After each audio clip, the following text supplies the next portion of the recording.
tere tulemast siis minu kanalile, minu nimi on Rutt. Täna on meil teema, millal antakse teile suhted.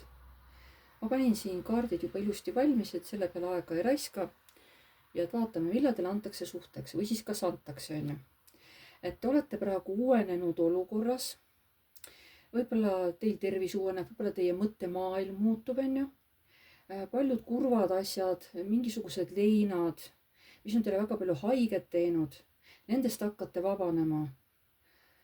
Et see vabanemine peab tulema tegelikult niimoodi, et saate tõesti täiesti puhtaks, just kui puhtalt lehelt alustate.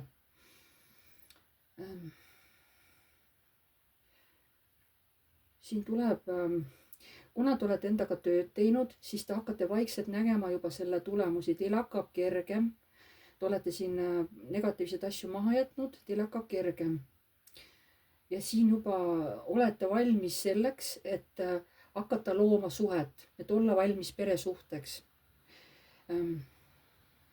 See võib alguse saada mingisugusest üritusest, kus on rahvast koos, kas on mingi pidu, kas on kontsert, ükskõik, kas on mingisugune väline üritus või lähete kuskile sõpradega näiteks või lähete kõndima.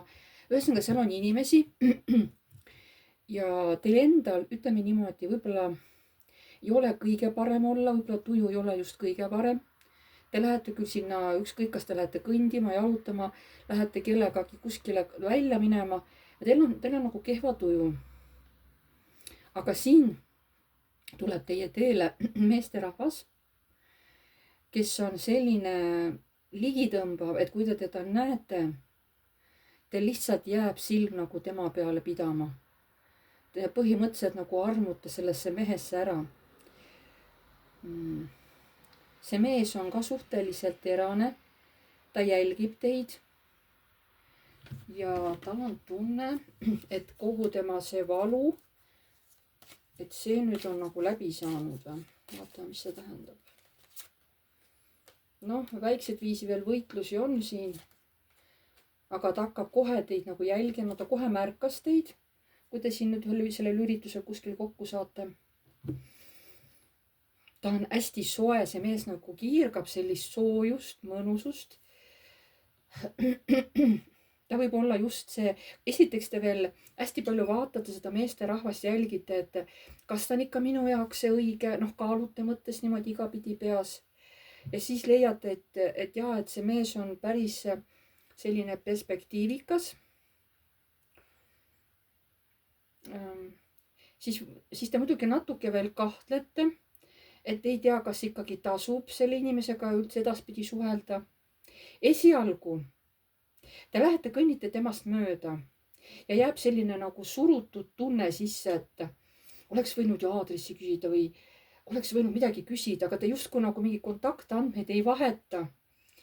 Te minu arust isegi ei suhtle, te lihtsalt vahetate pilke või niimoodi ja siis te lähete, kõnnite mööda temast. Nii.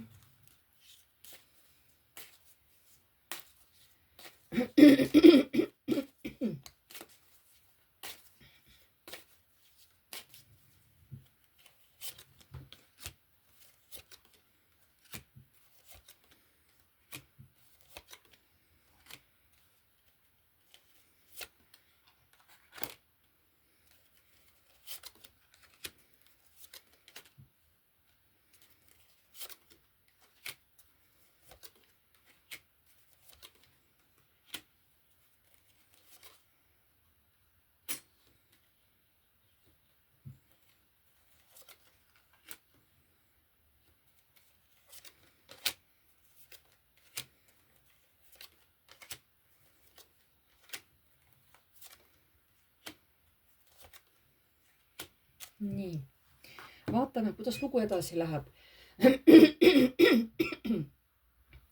Nii, see mees läheb teist, teil tuleb nagu, igaüks läheb oma koju, kuhu iganes on ju, aga see mees jääb teie peale mõtlema. Talle jääb silmades on kogu aeg teie kuju, kogu teie olemus, mida ta oma silmade ees näeb, see annab talle sellise hingerahu, tasakaalu. Ja ta tahaks põhimõtteliselt nagu teile järele tormata, sest see, et te lahkusite ära, tal on nagu tunne, et ma ei saagi tema kontakte, kuidas ma temaga kokku saan. Jääb nagu siukene, ta muutub kurvaks. Ja siis ta hakkab mõtlema, et ei, et mul tuleb hakata tegutsema, mul tuleb kuidagi hakata jälgima, et äkki ta käib kuskil siin lähedal veel ringi, ta hakkab otsima teid. Ta hakkab palju ringi liikuma just teid otsides. Pigem just sellise samal ajal, kui te tookord seal jalutasite või kus te käisite.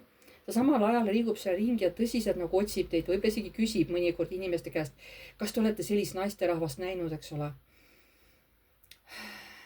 Ja järjekordsel korral, kui ta on seal nii-öelda kõndimas, liikumas, ta äkki näeb teid, ta nagu tunneb ära teid.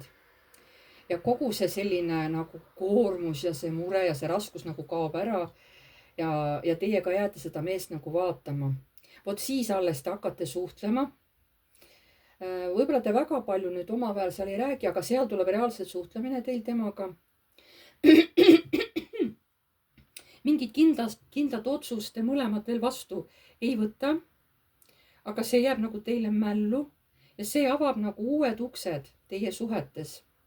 Et esialgu võib see läbisaamine olla teil kuidagi keeruline. Aga lõpptulemus on siin müntide 10, see tähendab pere, et teil jätkub veel see tutvumine üksteisega, eks ole, et seal on mingi periood, aga näitab ikkagi, et te lõpuks hakkate koos elama. Vot selline lugu oli siin, tuli välja, et andke märku, kas see läks teil niimoodi, kirjutage kommentaari. Et sellega on siis tänane ladumine lõppenud, aitäh teile, kui te vaatasite. Pange like, kellele meeldis, kirjutage kommentaar, kui soovite. Uued tulijad vajutage tellinuppu ja vajutage musta kellukest, siis edaspidi saate alati teavitused, kui ma olen uue video üles laadinud. Kes tahab minuga eraseanssi, siis kirjutage palun mulle aadressil piv.rutt@gmail.com.